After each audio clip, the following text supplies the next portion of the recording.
Hello friends, I have received an overwhelming response from all of you for videos of Marpol Annex 1 and Annex 2 and a lot of requests to upload other annexes as well. In this video, we are going to discuss about Annex 3 of Marpol.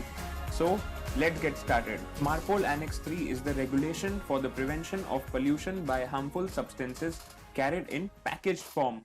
Annex 3 entered into force on 1st of July 1992 and the revised Annex 3 entered into force in October 2010. First of all, let us understand to which all ships Annex 3 applies to. The Annex applies to all ships carrying harmful substances in any kind of packaging, in containers, in portable tanks. Portable tanks are tanks which can be moved from one place to another.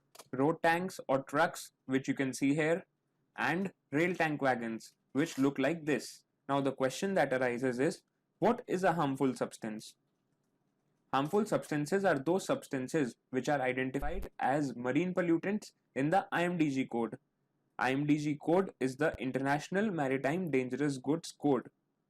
For those of you who don't know about the IMDG code, it is a set of 3 books which has to be carried and complied at all times when a vessel is carrying dangerous goods in packaged form. So it basically contains a set of guidelines and instructions and regulations to facilitate the free unrestricted movement of dangerous goods and protection of the marine environment. As I told you, the IMDG code comprises of 3 books, Volume 1, Volume 2 and the supplement. Volume 1 of the IMDG code contains general provisions, classifications of the dangerous goods, and guidelines on packing, marking, and transporting dangerous goods. While Volume 2 contains the dangerous goods list. It is a list of dangerous goods carried by sea, and whenever a letter Papa is given against a substance in the DG list, it means that that substance is a marine pollutant. This is the dangerous goods list which is given in Volume 2 of the IMDG code.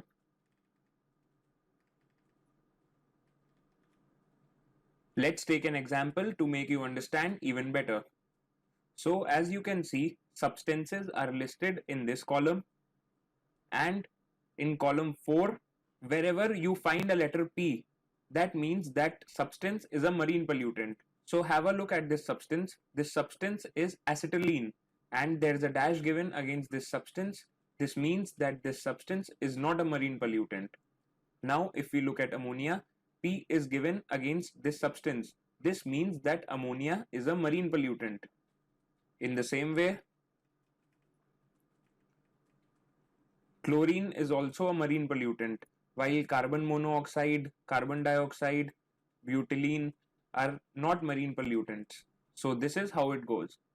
In Volume 1 of the IMDG code, marine pollutant is defined as substances which are subject to the provisions of Annex 3 of Marpol as amended, and this is the marking which is used for marine pollutant.